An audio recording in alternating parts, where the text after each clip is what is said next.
আগের ভিডিওটি দেখেছিলাম যে মুজিব একটা নামি দামি কোম্পানিতে ভিখারি বেশে যায়, সিকিউরিটি গার্ড তাকে অপমান করে। তারপরের ঘটনা, এক দুপুরে ঢাকার এক বিখ্যাত মাল্টিন্যাশনাল কোম্পানির গেইটের সামনে দাঁড়িয়েছিল এক গরিব বেশের মানুষ।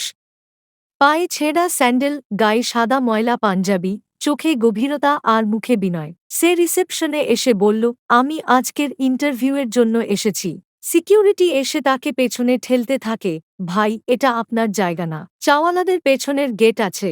সবাই অবাক, মাথা নিচু করে সবাই সালাম জানায়। চেয়ারম্যান সামনে এসে বলে, আপনারা যার সাথে এই আচরণ করলেন, উনি হচ্ছেন এই কোম্পানির আসল প্রতিষ্ঠাতা, আমার গাইড, আমার আত্মা, আমার ভাই মুজিব সাহেব। চারদিকে নিস্তব্ধতা, সবাই হতবাক যে মানুষটাকে এতক্ষণ অপমান করা হলো, সেই আসলে এই কোম্পানির মালিক, যার বিনিয়োগে হাজার মানুষ রুটি খায়। মুজিব তখন ধীরে বললেন, আমি আসলে কাউকে ছোট করতে আসিনি।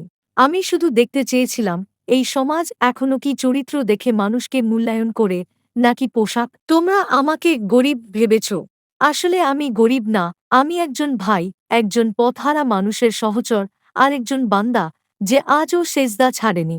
মুজিব এরপর মাইক্রোফোনে বলেন, এই কোম্পানির মালিকানা এখন আমি সবটাই ওয়াকফ করছি, এতিম শিশুদের শিক্ষার জন্য, বোনদের সুরক্ষার জন্য, আর সমাজের সেই মানুষগুলোর জন্য যাদের কণ্ঠ শোনা যায় না, কারণ তারা চুপচাপ কাঁদে। ক্যামেরা ধীরে ধীরে ফোকাস করে এক সাদা পাঞ্জাবি পরা মানুষ, চোখে অশ্রু, মুখে হাসি, একটা মসজিদের চৌকাঠে বসে, হাতে কোরআন, আর পাশে এক ছোট্ট ছেলেকে বলছে, তুইও একদিন বড় হবি, তুইও যেন কাউকে অপমান না করিস, কারণ যে মানুষকে তুই আজ অবহেলা করিস, হয়তো কাল সেই হবে তোর মালিক। সমাজ যখন শুধুই বাহ্যিকতা দেখে, তখন একজন মুমিন নিজের পরিচয় লুকিয়ে রাখে, কারণ তার আসল পরিচয় থাকে সেজদার মাটিতে আর আল্লাহর আরশের নিচে। মানুষকে তার পোশাক, গরিবী বা চেহারা দেখে বিচার করো না। একজন গরিবও হতে পারে সমাজের সবচেয়ে ধনী হৃদয়ের মালিক। সত্যিকারের সম্মান কখনো বাহ্যিক হয় না, তা হয় চরিত্রে।